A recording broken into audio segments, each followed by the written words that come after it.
Mes sœurs, mes frères, bienvenue en cette méditation sur les textes de ce samedi 4 novembre 2023, en cette 30e semaine du temps ordinaire.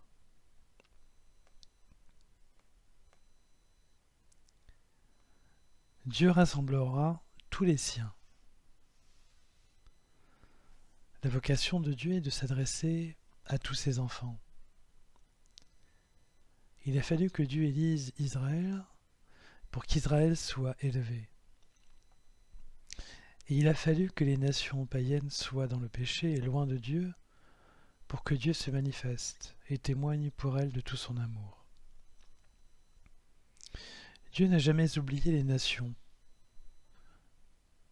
quel que soit son regard préférentiel des débuts pour Israël, y compris durant le ministère commençant de Jésus.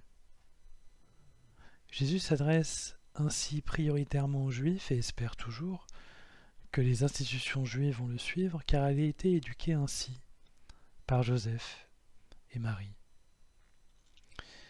Il lui faudra les premiers mois de ministère pour comprendre que les institutions juives ne le suivront pas. Il comprend alors que sa mission est beaucoup plus étendue que le monde juif, et il reçoit cet éclairage par son Père céleste, qui l'enseigne progressivement.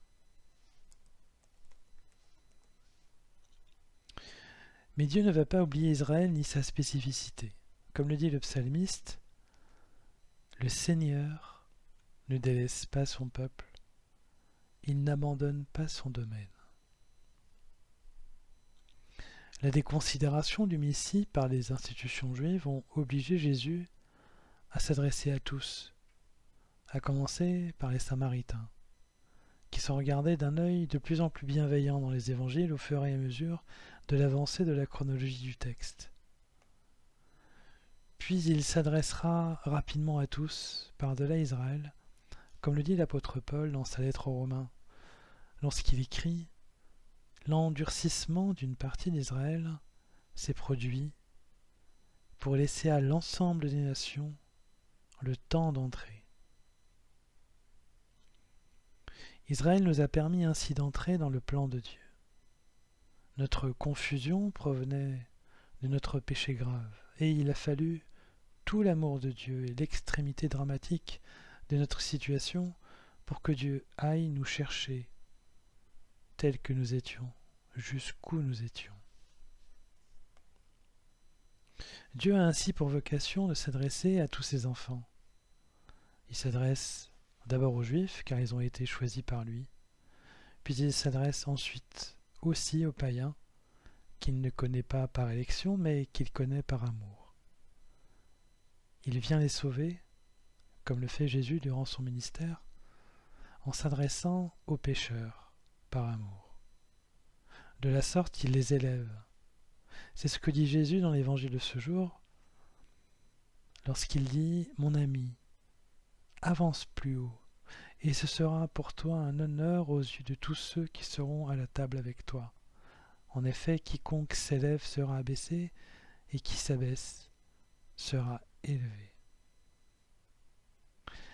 Il en sera alors de même à son tour pour Israël, qui sera rattaché à tous les peuples, car, nous dit l'apôtre Paul, Israël tout entier sera sauvé. Il s'agit ici d'un double mouvement d'amour, celui pour les nations païennes abaissées, mais aussi celui pour le peuple d'Israël qui a tout perdu sauf son élection première donnée par Dieu à jamais. C'est l'élection de Dieu et la perte de la primauté d'Israël dans le plan de salut qui redonne paradoxalement à Israël toute sa place par son rachat plein d'amour. Alors, le plan de Dieu sera achevé par le rassemblement de tous ses enfants. Mes sœurs, mes frères, il nous faut patienter encore un peu de temps pour voir ensemble juifs et païens célébrer la même gloire du Père, dans l'amour du Fils et la joie de l'Esprit. Ce rassemblement invite à l'humilité, car les choix de Dieu et ses élévations sont pure grâce et pur amour. Qui sommes-nous devant la puissance et la souveraineté de notre Créateur. Si nous pouvions déjà devenir de bons serviteurs, notre cause serait entendue. Il nous faut ainsi patienter, aussi pour nous-mêmes, et espérer jusqu'à la fin, pour nous assurer de la ténacité de notre foi et de l'assurance de notre salut. Avec Jésus-Christ qui nous montre le chemin, tout est possible.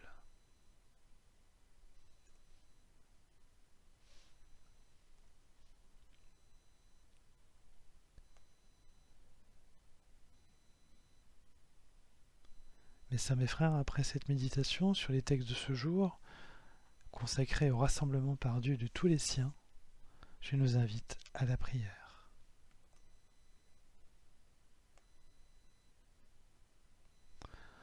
Ô Dieu notre Père aimant,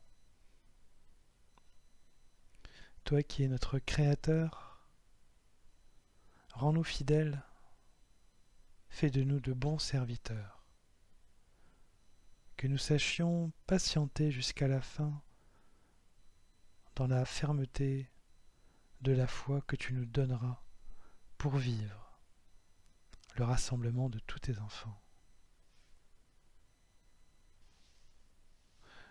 Nous serons alors au cœur de tout l'amour que tu nous donnes à tes filles et à tes fils bien-aimés, le peuple que tu sauves au dernier jour. Amen.